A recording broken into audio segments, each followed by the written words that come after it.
Welcome back.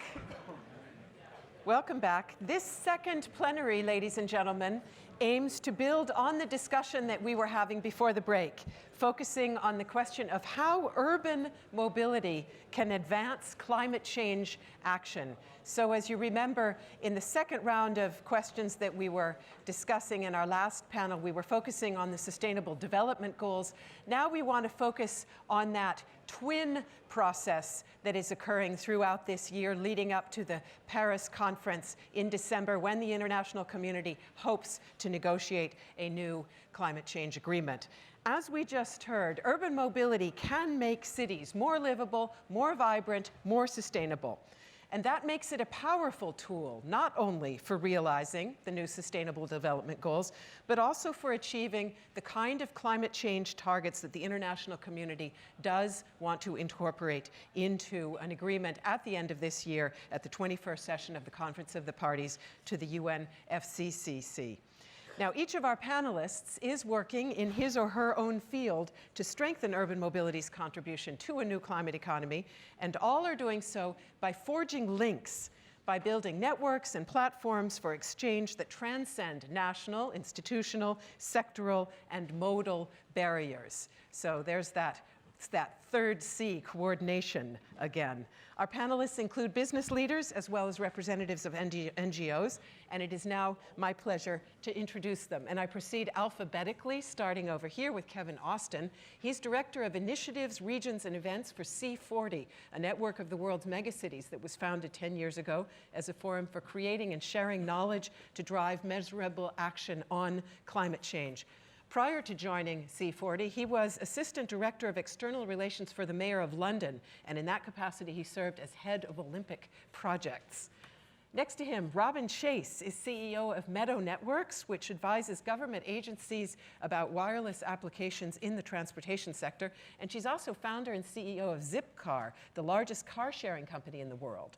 She also founded and runs the online ride-sharing platform GoLoco, and she has won numerous awards for her innovative approach to sustainable transport. Next to me, Holger Dahlkmann is Director of the World Resources Institute's EMBARK program, which works with cities to catalyze environmentally and financially sustainable transport solutions. He's also a member of the board of the multi-stakeholder Partnership on Sustainable Low-Carbon Transport, SLOCAT. On my left, Alain Flausch is Secretary General of the International Association of Public Transport, UITP. He also served as UITP's president and as chairman of its Finance and Commerce Subcommittee. And until 2011, he was CEO of the Brussels public transport operator STIB, where he led a complete renewal of the company's commercial approach and management. Next to him is Rachel Kyte. At this moment, we are briefly diverging from the alphabetical order. Rachel Kyte is the World Bank Group's Vice President and Special Envoy for Climate Change, overseeing work on adaptation, mitigation, climate finance, and disaster risk and resilience across all the institutions within the group. And she also teaches sustainable development at the Fletcher School of Law and Diplomacy, which I needed to mention because I went there. Oh. And next to her is Vincent Kobison. He is Chief Executive Officer of the Traffic and Logistics software provider PTV Group, in which capacity he is responsible for global business development. He was formerly with Fokker Aerospace as a logistics consultant and founded the PTV predecessor company, Ordis. And last, certainly not least, is Patrick Oliva. He is Senior Vice President at the Michelin Group, responsible for strategic foresight and sustainable development. He's been with the company since 1982 and held a variety of senior management posts. He's also chairman of the Think and Action Tank, Michelin Challenge Bibendum, and we will come back in a moment to what it is doing. But we'd like to begin with a scene setter from Rachel Kyte. Take it away. Thank you very much, and it's really wonderful to be here. So thank you to WRI, to Pierre and his colleagues, and to everybody else that brings this forum together. So I have a sort of a question really for you all, which I'll get to. But in order to get to that question, I just want to stand back a little bit and walk you through where I think the transport sector is needed in this particular moment in time, and sort of ask you whether or not you feel like you're where you need to be. So assumptions from my side. One assumption we make here at the World Bank Group is that the science of climate is absolutely clear. For the clients that we have, private and public, this is costly already. It's going to become more so and is shaping development. So one assumption is that the science is clear, the economics are fairly compelling, the need to be able to grow in a lower carbon way, the need to be able to grow with greater resilience, in particular in cities, is fundamental to being able to meet the poverty and prosperity goals and aspirations that people have. So that's one set of assumptions. Science clear, economics compelling. We think the politics is difficult in some places, getting more difficult in some, getting less difficult in others, but it's the politics that trips us up. And it's at the subnational level, it's at municipalities, in cities, in regions that we see often progress moving much faster than federal or national level debate for all kinds of different reasons. And so, again, a set of questions around how you can propel that even further, if that is true. And obviously C40, I'm sure, will have a lot to say about that. So if the science is clear, the economics are compelling, and the politics are difficult in places, then we have to shift the debate a little bit from where it is today. So the debate has been very much, here's all this growth up until very recently, here's all this prosperity, here's all of this progress, and then there's this carbon problem, and it's all going to come to a screeching halt. We're all going to have to put on a sackcloth, walk through ashes, and give up on all of those dreams that you thought you had for you and your children. Right? This is not a vote winner. And what we haven't done is talk about how exciting is it going to be to live differently in cities? How exciting is it going to be to find all of the innovative ways to be extremely efficient in our throughput of resources, from carbon to water? How exciting will it be to live in cities with clean air and to be able to attract new companies? How exciting will it be to break out of the stranglehold of jobless growth by creating the new jobs in a greener economy? And where does the transport sector fit right into that? Well, if we're going to live in cities, and to be a citizen will mean something different in the future than it does today, it will in large part be because we have found a way to move around those cities differently, and it will be a rewarding, pleasant experience, and it will be part of our identity. Our identity won't be the ownership of a personal vehicle. Our identity will be our access to and use of efficient mobility solutions. And you already see that that is becoming an exciting part of what it means to live in downtown X, Y, or Z to the generations that come behind us.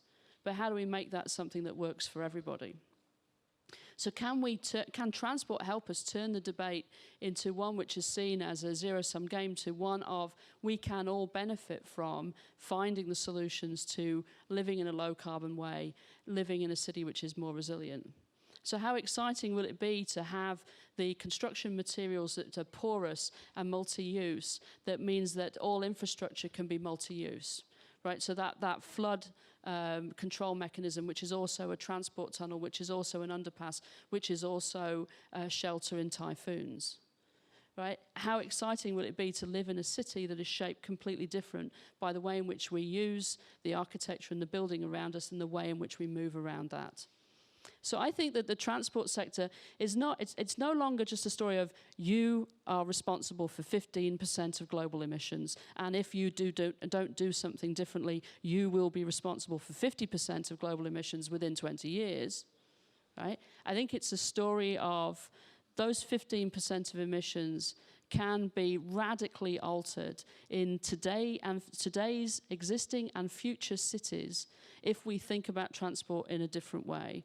And it is this room and your colleagues outside of this room that need to not only come up with the different solutions and the different financing of that, but also need to come up with that new narrative.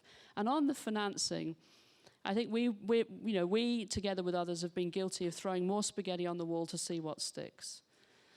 And I think that what we've tried to do is step back together with C40 and others and say, okay, so what are the least number of most important things that need to be done? Revolutionizing what it means to live in cities is one of them. There's no pathway to zero net emissions by the end of the century without living in cities differently and without building them differently and moving around in them differently. In which case, we need to get extraordinary amounts of financing into cities in the next 10 to 15, 20 years in order to fund that revolution. And if most cities can't get access to financing, either public or private, in part because of their often deleterious financial situation, and in part because of the way that organisations like ours and others work when we have difficulty to be able to lend at the subnational level, then we have to find solutions to financing directly to cities, and we have to find solutions to the financial health of city entities. So we need investable municipal transport authorities.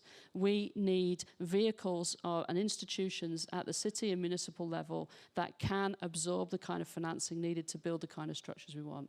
So when you ask the question differently, rather than, well, here we are and here's the linear progression, if you stop the question, stop and say, okay, the least number of most important things, you start coming back to improving creditworthiness of cities, improving the vehicles and the institutions that will have to absorb the resources, finding the different financial tools, the different future bond issues that will allow us to be able to put the money into those sustainable transport solutions. And then we can tell an exciting story, not of guilt that it's 15% of global emissions represented by the people in this room, but a story of what it means to live in a city and what citizenship will look like differently, and that you will be part of that greener, cleaner, more breathable, more competitive future.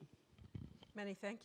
Many thanks to Rachel Kite for that scene setter. Let me pick up on one word that you used, namely excitement. And I'd like to start out by asking all of you, because all of you are working hands-on in this space, what most excites you when you look at what's being done out there in terms of initiatives to advance climate change action through mobility?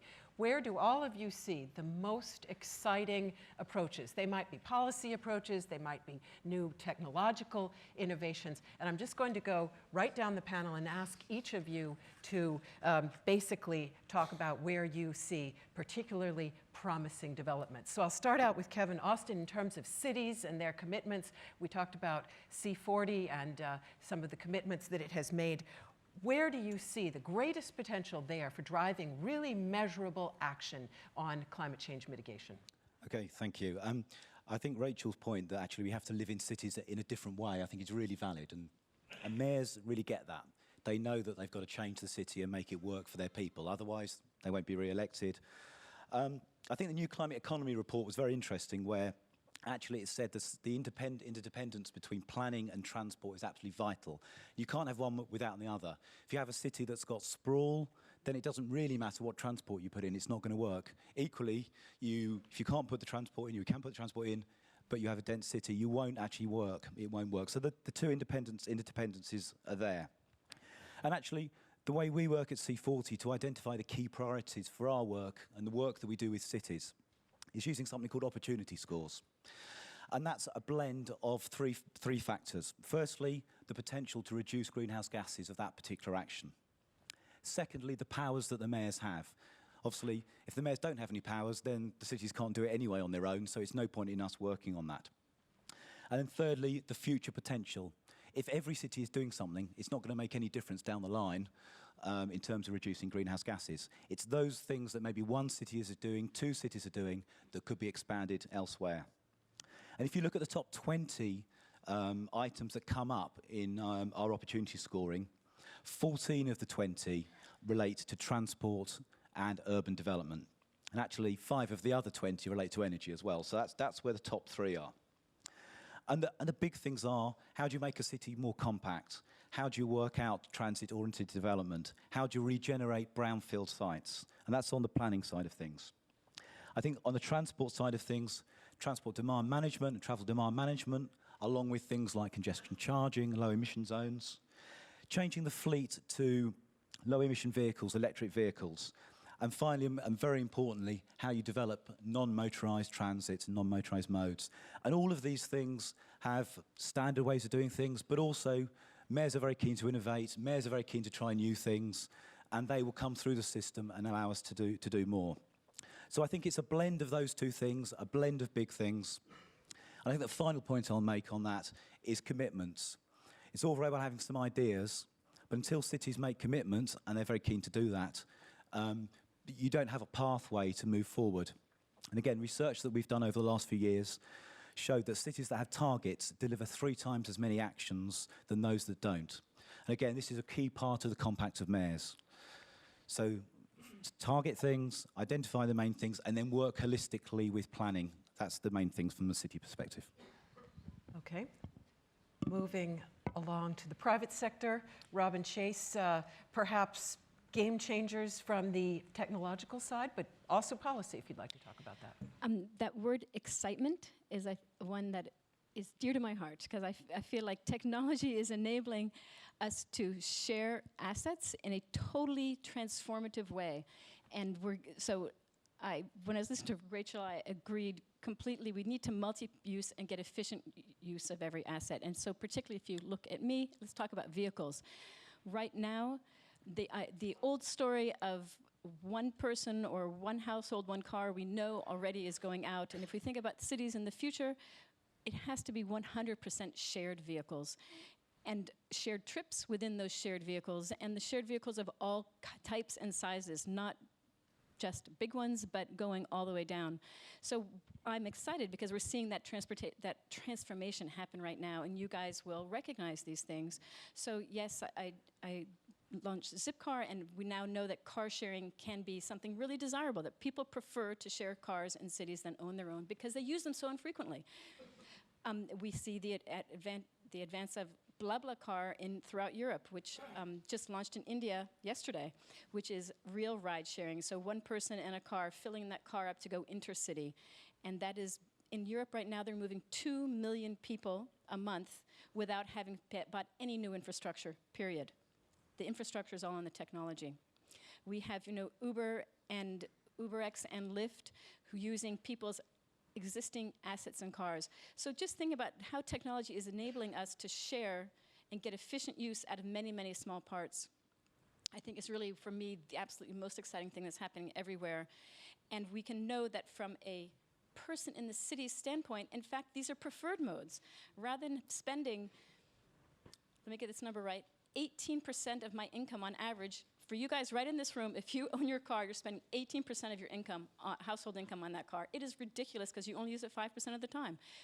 So why are people using Uber? Why are they using Zipcar? Why are they taking shared bikes? All of this is because it's faster, better, cheaper, more convenient for me to use shared vehicles and shared modes. I'll let it go at that. May I briefly ask you a follow-up, and it's combined with a confession on my part. The first time that we met on a transport panel, which is probably 5 or 6 years ago, maybe 6, I must confess, I found the idea of car sharing very exotic, and it sounded a bit fringe to me. Now, I live in a city, Berlin, that is full of car sharing initiatives. My question to you is, we've been talking about compact cities. Berlin is not that compact, but certainly more compact than a lot of more newly built cities. Is car sharing an option in cities that are sprawling, diverse, that are not as compact? Here's a trick. I was on a panel the other day sitting next to the Minister of Industry for France, and when I gave him this answer, he had a heart attack. And you too, perhaps, Patrick, is that I think we need 10% of the vehicles we have on the road today to satisfy moving the population with the existing public transportation. So as we improve public transportation and other options, we will need less than 10% of the vehicles we have. So think of how that transforms cities in terms of the 2 things that happen in cities, many things, 2 things around this, is we store cars and we move cars. And so we will only need to store 10% of those cars, and we will be moving only 10% of those on the street. So think of the beauty of the other options. Thank you very much. Holger Dahlkmann, WRI and Embark are working with cities across the globe. Where do you see in your work the most exciting urban mobility initiatives that are out there?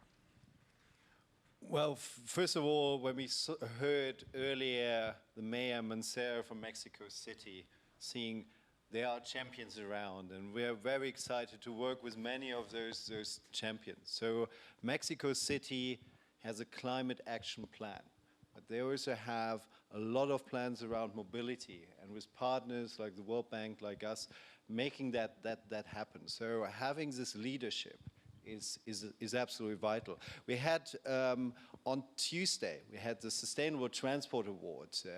It was partnership with ITDP, ITF, World Bank, and here we celebrated the champions from Brazil.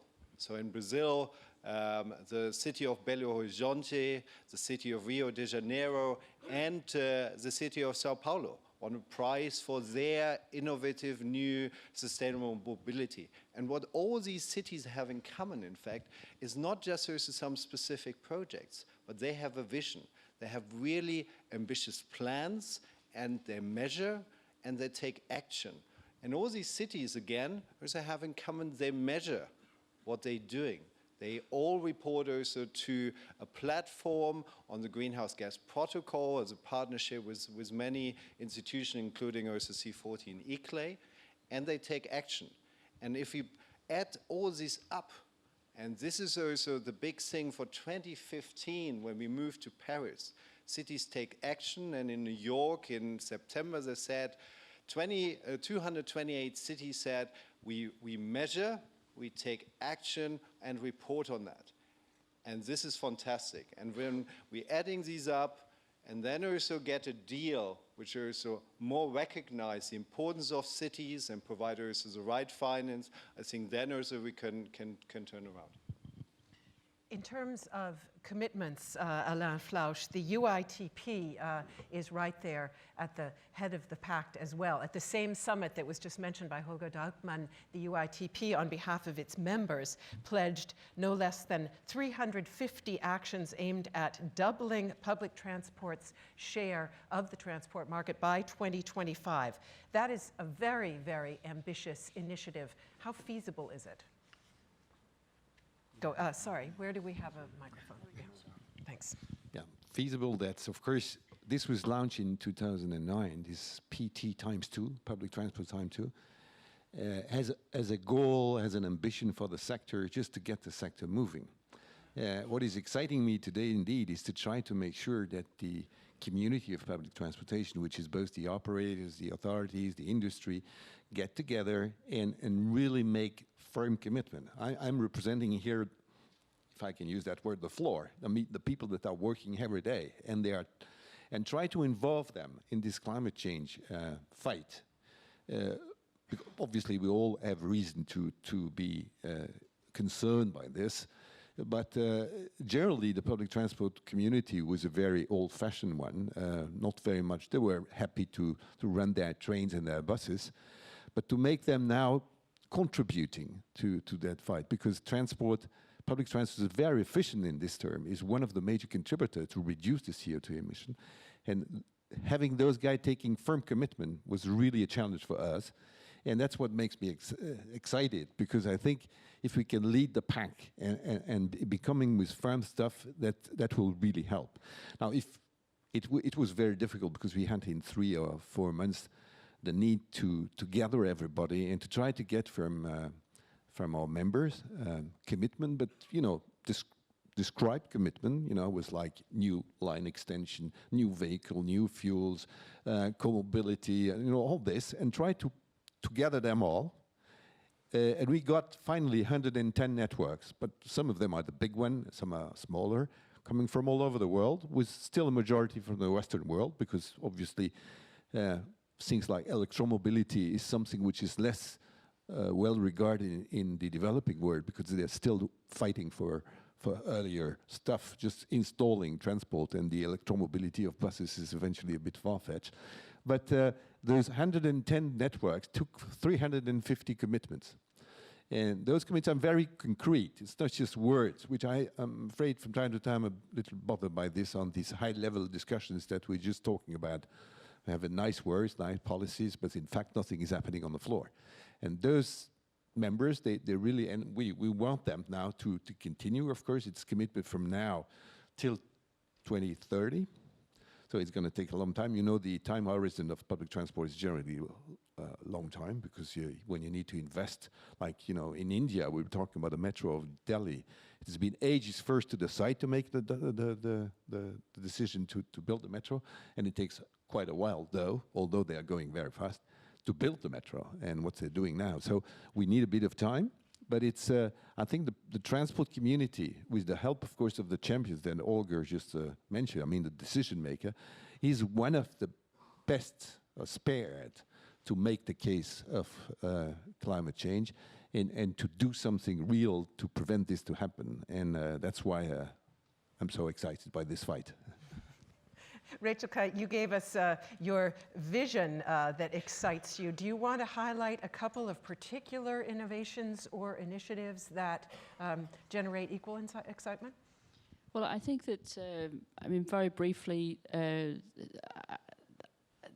think what's really beginning to be quite exciting is that we can cite the anecdotes of cities where urban transport is coming to the fore, where there's new innovation.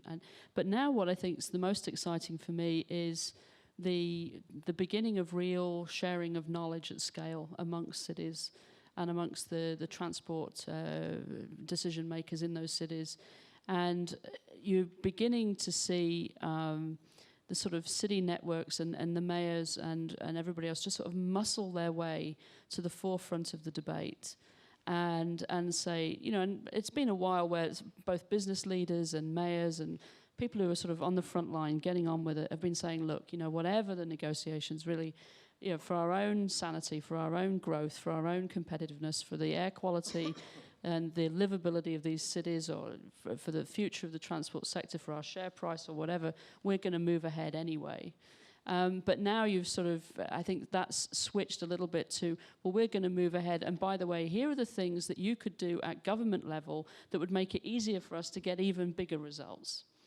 And so you've got the beginning of a public-private conversation, which is both ways, and the beginning of an understanding at the national level that there are things that government can do at national level that it has to do to unleash the creativity and the ability of cities to move even further. So in those countries where there is the national authorities that have very strong views about cities' access to financial markets, you know, sometimes with caution for good reasons, but sometimes for control for bad reasons, you're beginning to see an awareness in finance ministries and others that actually allowing the cities to be creative in financial solutions will bring them a reward at the national level and as well at the local level. So I think that we're just at the cusp of hopefully the kind of financial innovation we will need to support those mayors and those transport leaders who really are moving forward. I want to come back in our next round to some of the knowledge sharing initiatives that are out there and also financing initiatives. But let's stay right now with this excitement theme. Vincent Kobusin, you are working in an area where there have been tremendous technological advances, applying ICT to both transport and logistics. What can you tell us about the game changers that especially excite you? Yes, thank you very much for the introduction. Yes, I'm really excited that transportation optimization is now one of the key elements to keep cities livable, and that's enormous important for us. This morning we heard how much congestion costs. It's about 2 to 4% of the GDP. So that's not a little sum.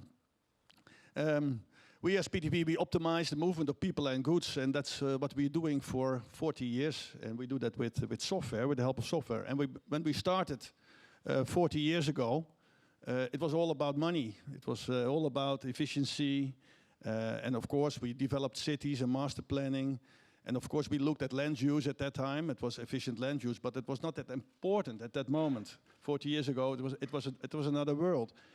And now we are living in a world where, these things becomes important. And moving people and goods, that's something which we combined. A lot of the topics we heard today is about moving people in and out cities, but we forget that it's also it's going about goods. logistics is playing a huge role in optimizing cities. And it playing a huge role because transportation of the goods in and out of cities, and when you look to the developing countries, it goes up to 50%. So it's gigantic. So what we see is the game changers. The game changers are actually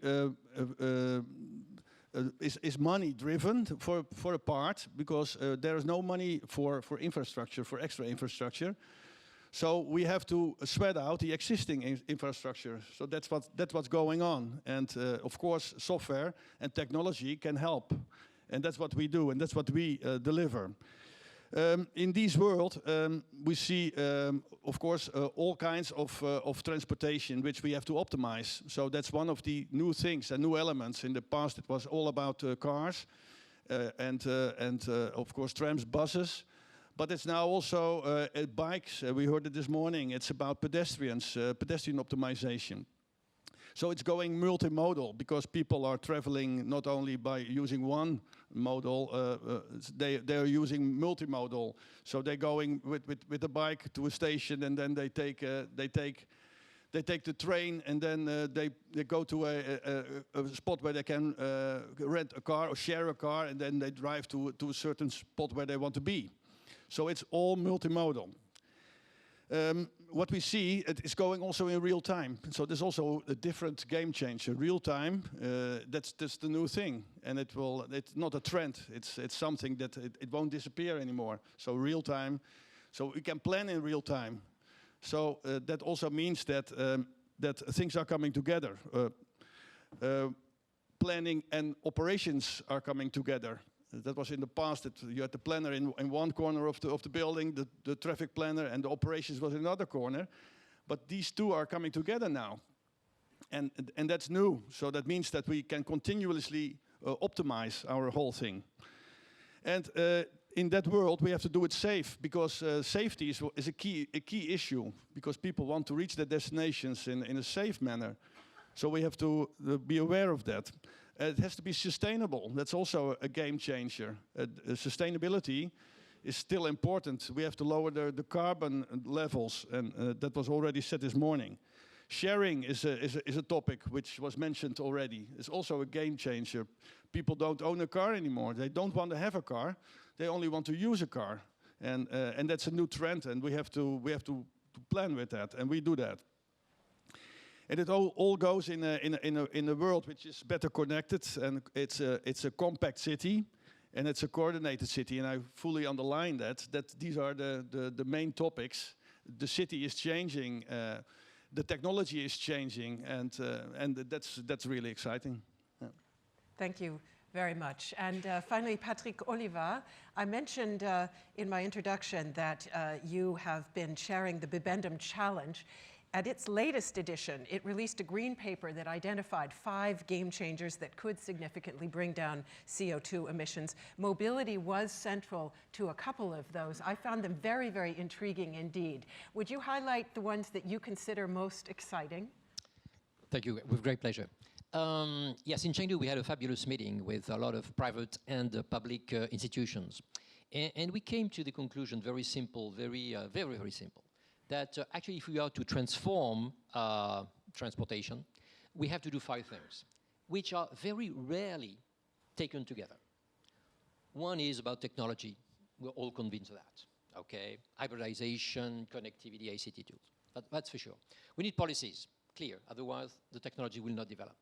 But we also need innovative ecosystems. Autolib in Paris would never have appeared without a reconsideration of the ecosystems.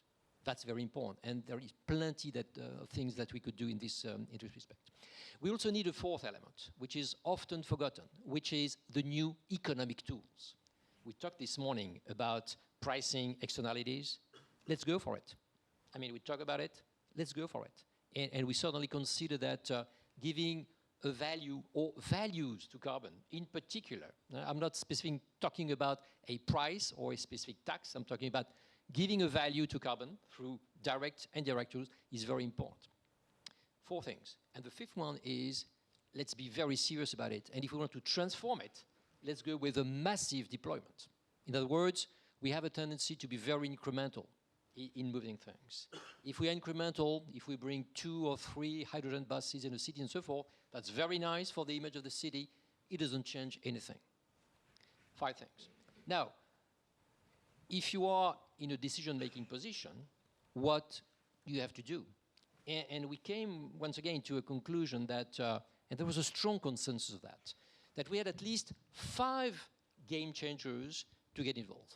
One is to be ambitious about setting objectives in reducing CO2 emissions. And we can be. I think that transportation today, with the CO2 issue, is in a very schizophrenic type of situation. Because we talk a lot about reducing CO2, but in the end, each time I see data in reports, I mean very serious reports, I see that the CO2 emissions of transportation will continue going up. How can we imagine that we're going to continue going up and that the other sectors will do more than their fair share, to reduce CO2 emissions? So it's important to be convinced that transportation can reduce its CO2 emissions by 50% by 2050. And that was one of the great conclusions of Chengdu. We can do it without at all refraining, the trend of getting more mobile. We want people to be more mobile. We want freight to continue being transported from one place to another. That's an absolute. But at the same time, let's be convinced that transportation as a sector can play its share and reduce CO2 emissions by 50%. So we need to set objectives, both at national, international, and municipal level, to say we want to reduce CO2 emissions and toxic emissions. How do you get there? We think that a good way is certainly to advocate ultra-low emission zones. London is showing the way. London, I think it was in 2008, if I'm correct, decided to go with a low emission zone, decided to go with an ultra-low emission zone by 2020. This is how you can really develop intermodality. You can really introduce electromobility and soft mobility. I really believe it. That's the point. So let's go for it. Now, you mentioned freight, transportation. That's very important. And one of the biggest and fastest developing business today is last mile delivery in all cities. Mm-hmm. Huge business, huge money. That's the place to invest. That's the place to invest. And there you can change really the terms of mobility that you are working about. 4th thing, which is very important, what do people expect? And that's where you have to start, especially if you have to reconsider, the favorable vote of your citizens. What they want door-to-door solutions. Station to station has been the strategy for years, and it's fine, and it has to be developed, but what people do is door-to-door. So that's where sharing is important, sharing bicycles, sharing cars, developing automated vehicles, and so forth, all these technologies which are available today. And the 5th point is, this is great, but how do you make it happen? You all know that transportation business models today are all negative. They are not profitable. So you have to overcome it. And you have to make sure that through the new ecosystems, you make these traditional transportation business models be revamped. And thanks to ICT, to new models that, and we have some examples around the world, you have to make them profitable if you really want private money to get involved. So 5 levers, but 5 major game changers that we are definitely advocating in the green paper that we put together. Thank you so much. Many thanks for that. So I'd like to now do a second round briefly, if you would, please. We've got a big panel. We've also got a big audience, which is surely easier to pose some questions. But I'd like to talk about, we've identified these exciting developments, exciting initiatives. How do we make them happen? How do we get the knowledge sharing out there? How do we get the financing to really spread the benefits of these various initiatives? So let me make a link now to what we've just heard and come back to Kevin Austin and talk about the London model. At many transport events that I attend, the example of London during the Olympics is used as a real, a very, very positive example of what can be done through logistics, through transport planning to change basic patterns of behavior, and it worked. The question is, Was it a one-off under very extraordinary circumstances, Kevin Austin, or can a broader community learn from that example? And if so, how? Where are the lessons that can be applied? Okay, thank you for that. I think it's also a broader question from London. I think the transport improvements that were happening in London have happened very much since about 2000. And you think about things like congestion charging scheme, which was a real transformational change in central London, which came in 2003, meaning significantly fewer people drove in an area of London, congestion reduced, air quality improved, etc. And it's the question of building on all of these things. And I think a lot of other cities around the world are doing their own thing. I think we shouldn't necessarily single out London. I think from experience of C40, all the cities are actually doing really innovative things. And the question is capturing those innovative things and sharing it around. And I think the fundamental thing about cities, though, is that mayors actually quite like to share. They like to take other people's ideas, quite often actually claim it to be their own, but you know. And actually learn from each other. They like to cooperate.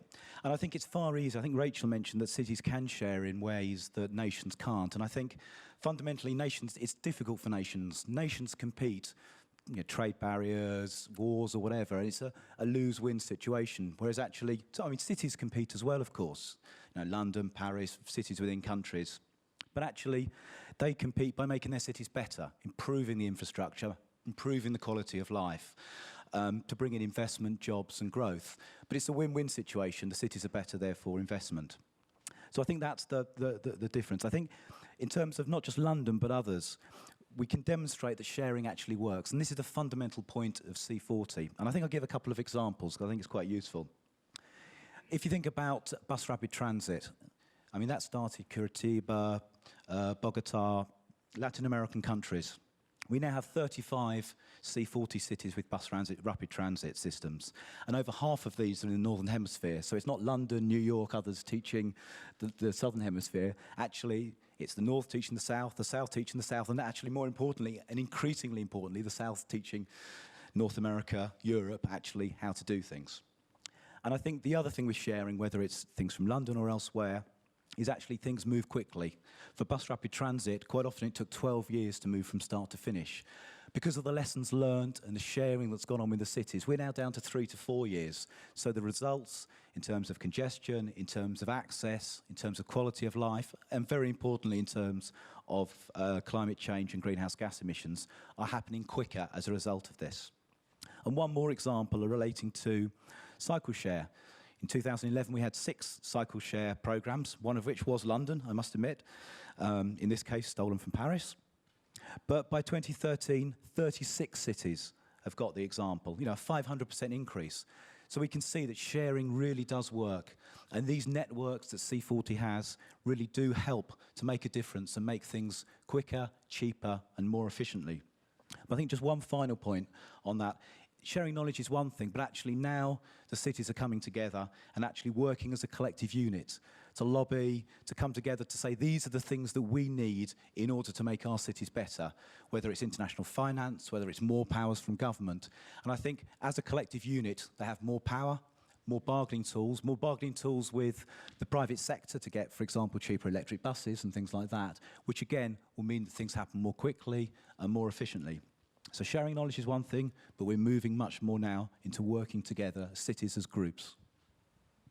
Thank you very much. Robin Chase, what kind of barriers have you encountered to scaling up, and what kind of initiatives can overcome them? Can I answer a different question? What question would you like to answer? I was thinking about financing. Sure. But That could as be a part of barrier it. too, or a It is. So just I've been I'm looking at the clock here, so I'm going to be very pointed and fast. I recently was appointed to the Massachusetts Department of Transportation, and there's a big budget. So I've been thinking a lot about big infrastructure financing, which is what you guys in the World Bank do all the time. I'm really struck by the lack of land value capture, that developers are able to get away with murder, that we are doing these incredible things in the transportation realm and they get the benefits, and we absolutely have to transform that. It seems crazy to me that we don't do that. And and that money isn't just for doing their own little block. I mean, getting your own little block is not solving a transportation problem. It's not getting goods and people to your door. So I think without question, on a big infrastructure scale, land value capture, I can't believe we've been letting them get away with it. Who's making all the money? It's the developers.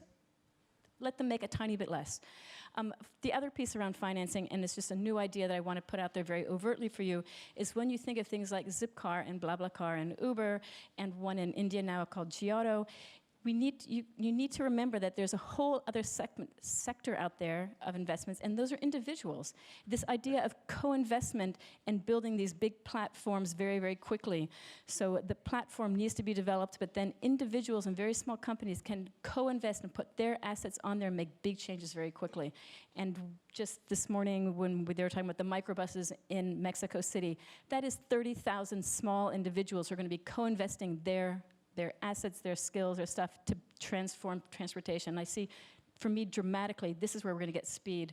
And so thinking about how to enable these platforms that can collect and rationalize large groups of these small co-investors, because they really want to co-invest, but you keep looking at the big ticket items, and these guys can move very, very quickly, and they definitely need help.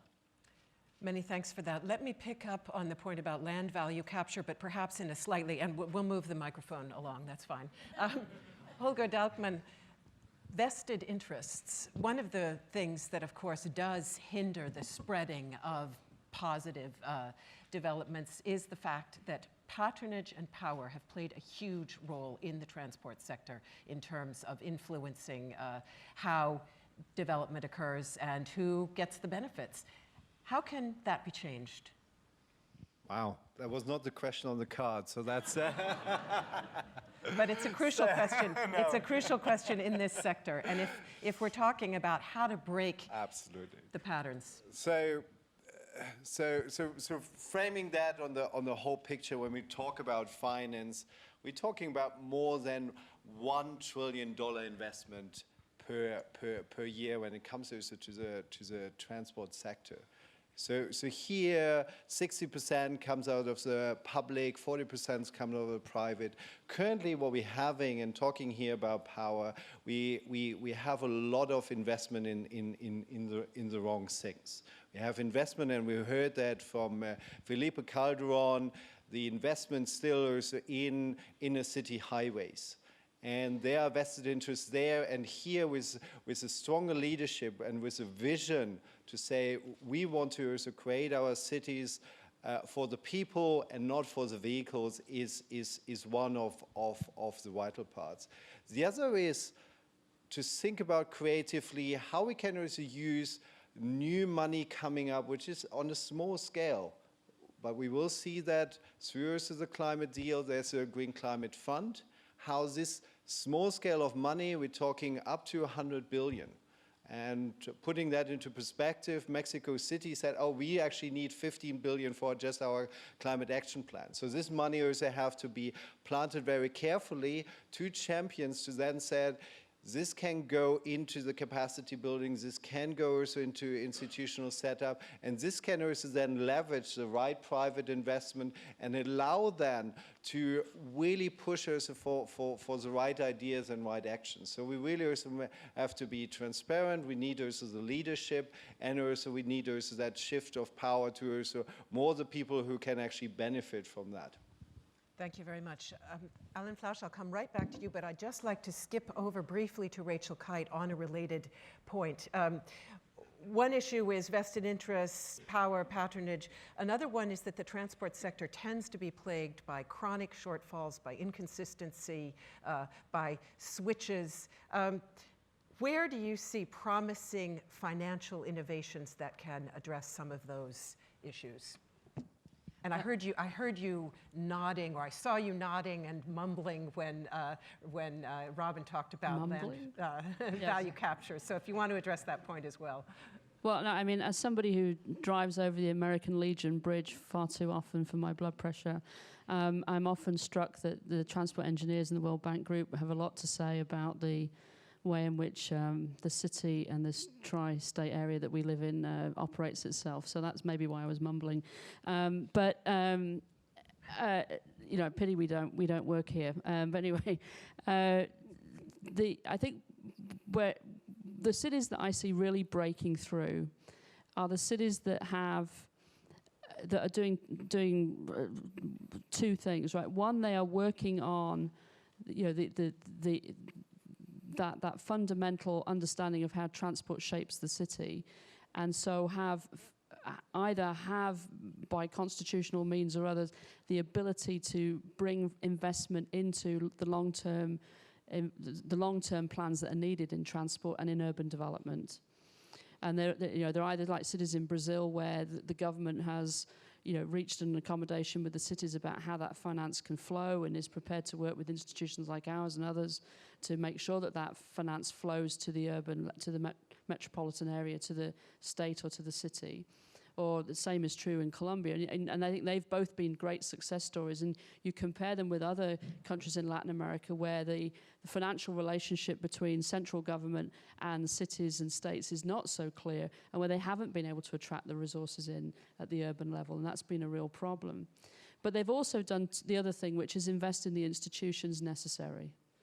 So whether it's, regional metropolitan transit authorities, whether it's the institutions that can make the planning decisions and then have the ability to make the decisions and be there and govern and resolve issues between interest groups. You don't get long-term investments that are successful without having that investment in institutions. And what part of the mumbling may have been when Robin was talking, that as we shift to a sharing dynamic, and as we shift to a private ownership dynamic in that sharing, one of the things that we will have to do, and others like us, is think about what does that mean for the financial architecture? What does that mean for the institutional architecture? How are we going to administer, urban transport solutions when the sort of rules of the game are as fundamentally changing as they already are? And of course, it's happening so much quicker than one of the analogies is what happened in the telecommunications sector. I mean, if institutions like ours and others have been asked to sit around a round table and come up with a governance mechanism for mobile phone banking systems, we would not have seen the uptake of a truly creative destruction that came with mobile phone banking systems in Kenya out of the mobile phone sector. If the banking regulations had been asked to govern that, we would still be having roundtables. And so there is a destructiveness to what Robin's talking about, but we're going to have to find a way to invest in the institutions to be able to support that.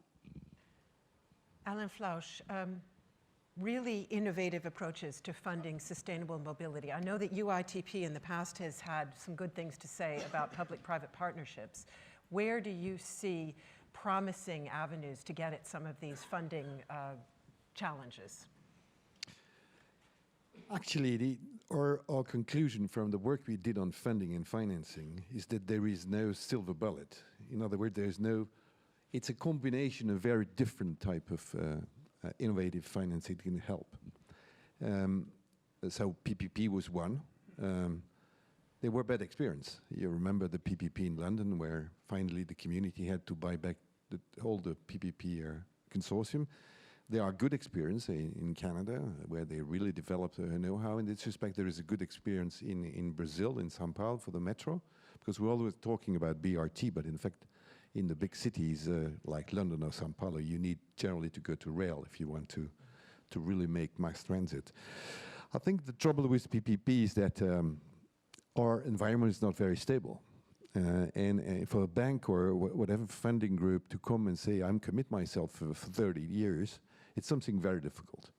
And I think public money will always be, at least for those large infrastructure, will always be much the better route than going to private. Now, because private people would ask on the long run to be guaranteed, and so the final risk would be on the shoulder of the public authority. And I think in this respect, things like what's happening now in terms of the oil price drop.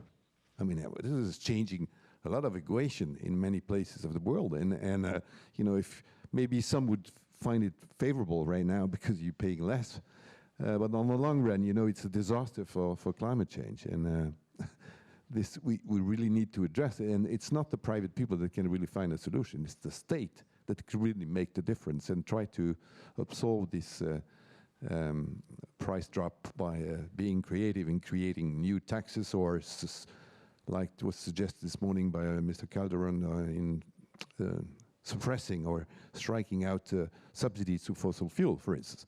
And I think we should take a bit of time on this also, because you know, it's good to try to fight climate change, and I think public transport is indeed a way to help. But if we today are in a position where everybody's going to use again fuel as much as possible and buy a SUV or whatever stuff, then you know, we're dead for a moment again. So that should be something we might want to address. I would also want to react to some of the comment that was made by my colleague Oliver. We don't want more mobility. I don't think it's a good idea to look after more mobility. Obviously, for those people relegate someplace where they cannot move, then we have to help them to move. But think about Paris, for instance. Everybody lives on the eastern side of Paris, and everybody works on the western side of Paris. What does that mean in terms of stupid mobility? So if we were going more into better urban development, like it was said this morning by Joseph Viegas, saying that you want, you know, multifunction places where people don't have to move, we will already do a good job. Now, obviously, you can't change the world over the weekend, but at least if we could start to being smart in urban development, we would eventually be able to reduce mobility and would only have suitable mobility or acceptable mobility, because we are not going to be able to transport everybody. You know, it's unaffordable to transport everybody from one place to the other every day. Every day, millions of people. It would be much better if you could walk, bike, and transport whenever, you know, the distance is good enough. And the electric bike would help in this respect, and public transport also. But it's a balance we have to find, and that's why I think transportation needs to be integrated in some economic development plan, in some land use plan, and that's what is done in certain countries. And indeed, I was surprised to see here that in the United States, and talking to my neighbor on my left, that there's lots of things to do in that respect on the institutional side, because in New York, for instance, you know that between the tri-states that are forming the metropolitan area, New York, they don't work. They work in silo, and it's a private group that is making the land planning on a tri-state level. Which is a bit strange to some extent. So there are examples back in Europe, in some country, where this institutional scene has been properly set up, and the exchange of experience of the essence in this respect. So was that to convince, I remember convincing MTA in New York that they should listen and look at what has been done, and it's not the transport people that are going to make that revolution. It's the political people that needs to work on the scenery. Thank you very much. Vincent Koophuisen, Alain Flausch just mentioned the discrepancy between the time horizon that private investors often have compared to what's needed for financing long-term transport needs. What, in your experience, can help to align the private profit motives of the private sector with public transport needs when it comes to urban mobility? Yes, that's an interesting one. We talked about this in Leipzig last year at the Ministers' Conference of the OECD.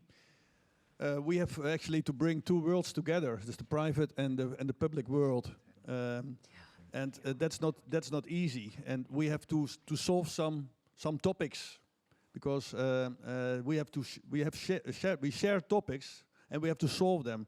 I shall give you a few. How do we, for instance, the limited capacity use? The infrastructure has limited capacity, and the public and the private sector, they both use it. And here you see in the morning time when commuters are entering the city, and heavy vehicles, trucks are entering the city to get their goods in the city. It's a conflict.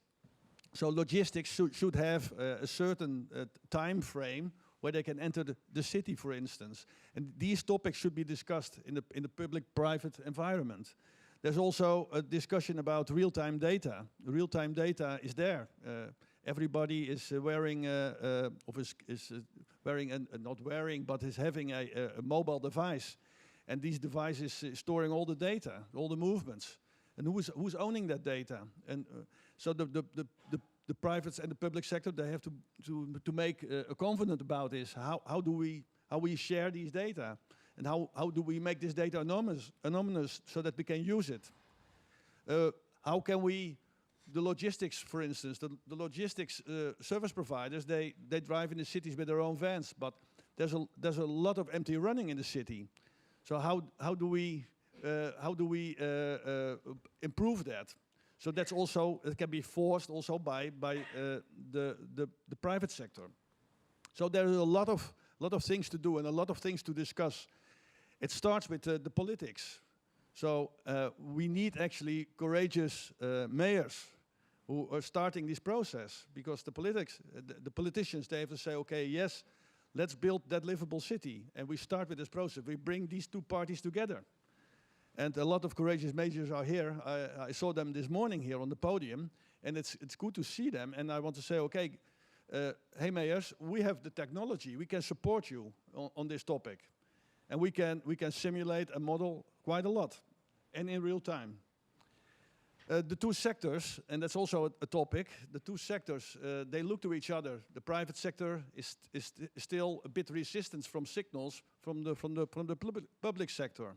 So that's always a problem. And the public sector is still bureaucratic and punitive. So that means that there is a lot of resistance on both sides, and we have to solve that. Otherwise, we can't build that livable city. So I'm convinced that we can build that city, as President Calderon said this morning. Yes, a better climate in the city and growth at the same time. I'm sure we can get there. It's not easy. From the political side, it's not easy. We have to do quite a lot, to be honest. From the financial side, we have to finance the whole thing.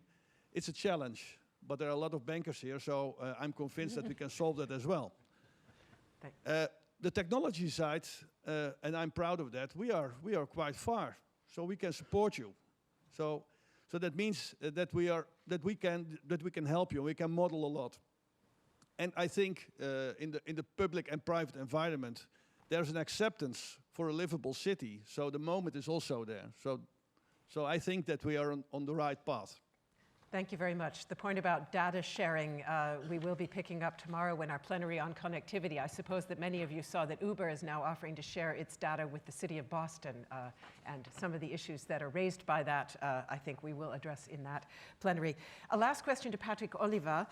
Mobilizing private investment in sustainable infrastructure was one of the game changers that your green paper mentioned. I wonder if you'd care to just briefly address where you see really innovative new approaches. Let me put it this way. I think that the conditions for growth are gathered when you have positive demographics, innovation, and the ability to invest. And when you get the positive demographics and you have in innovation, you feel inclined to invest. I think this is the typical situation that we have in cities today, where, and President Calderon mentioned it this morning, we have maximum wealth, possibility of maximum innovation, and the possibility of investing. And you know, each time you have innovation and demographics, I mean, business people are on the look.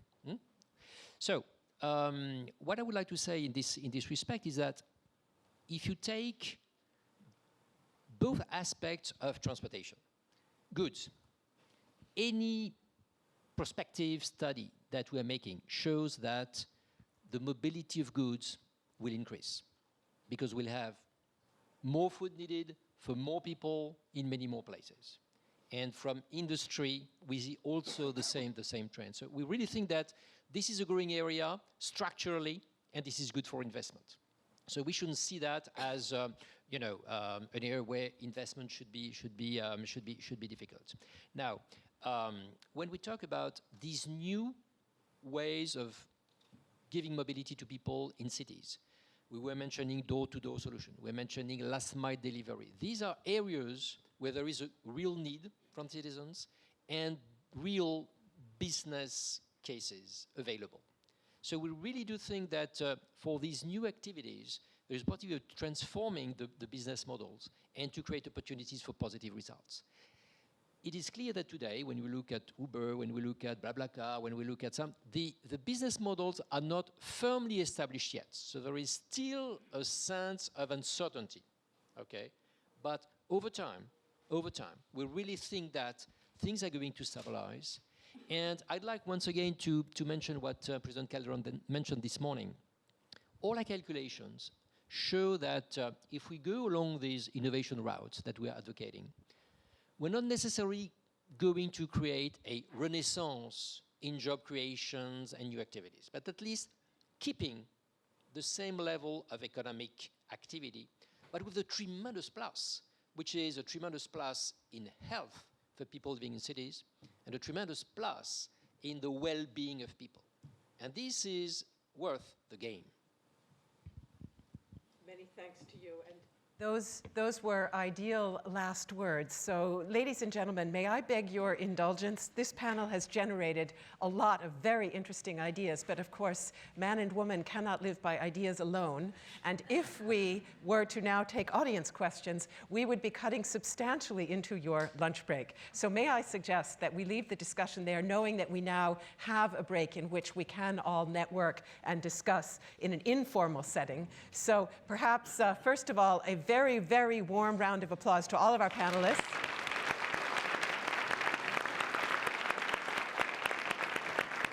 And don't jump up yet, because I just have a few brief instructions and suggestions for you.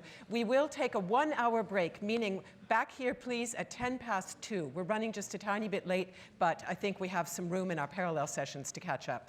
Please feel free for your lunch to use the cafeteria here on site in the building. That's at the C1 level, so you do need to go downstairs for that. There are also restaurants around the area. They're quick, but be aware, it's just an hour. Our forum will reconvene at 2:10 with the first round of parallel sessions. Do consult your program for session topics and room locations. Very briefly, here they are. Parallel 1A, Country Focus, India's Urban Transport Development. That will take place in MC2 800 on the second floor. Parallel 1B, the role of technology in fostering sustainable mobility and inclusive growth, right here in the auditorium. 1C, a debate on reducing energy consumption, behavior versus technology, will take place in MCC2 131 downstairs on floor C2. Parallel 1D, Pecha Kucha style presentations on innovations on urban development. That will take place in the Preston lobby, which is basically out there, okay?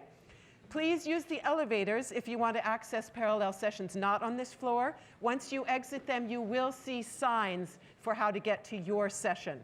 At the conclusion of the parallel sessions, join us for coffee outside the auditorium, and we'll meet back here at 4 for our final plenary on road safety. And just a reminder, there's lots to look forward to after that last plenary, namely the Lee Shipper Memorial Scholarships and a cocktail reception. So enjoy your break. See you back here at 4.